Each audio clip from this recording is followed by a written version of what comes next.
تو چونکہ ہمارا ایمان بہت کمزور ہے، پڑھتے بھی ہیں پڑھاتے بھی ہیں اور اللہ سبحانہ تعالیٰ کی ٹھیک سے عبادت نہیں کرتے، ٹھیک سے وضو نہیں کرتے،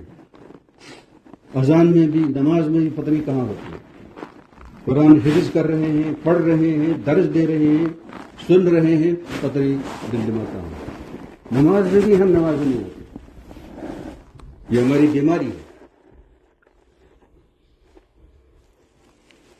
صحت مندی کی علامت یہ ہے کہ نماز کے وقت نماز میں ہو، اسے معلوم میں کہاں پہنچا ہو،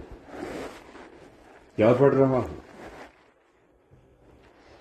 وضو میں بھی پراگندگی سے بچنا چاہیے، انتشار تصورات، خیالات، تخیلات سے بچنا چاہیے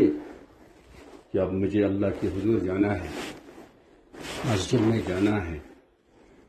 اس لیے باہم باتیں نہیں کرنی چاہیے، فون اٹینڈ نہیں کرنا چاہیے، ورنہ وہ نماز میں اسی میں مشغول رہے گا، کیونکہ بھی نماز کی عظمت نہیں ہے، فکر نہیں ہے۔ روز بروز عبادت میں حسن آنا چاہیے،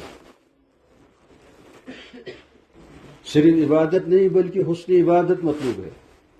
اللہم اعنی علی ذکرک و شکرک و حسن عبادتک، صرف عبادتک نہیں ہے، آدھی جو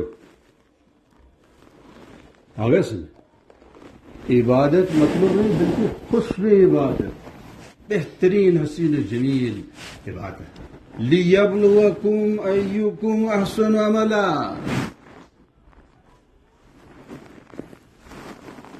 احسن عمل مطلوب ہے، بہترین نماز کون پڑھتا ہے، بہترین حفظ قرآن کون کر رہا ہے، بہترین تدبر کون کر رہا ہے، قرآن کریم کے ساتھ کون ادب برتتا ہے، کون تفسیر ٹھیک سے پڑھ رہا ہے، سنا رہا ہے، سن رہا ہے، پڑھا رہا ہے،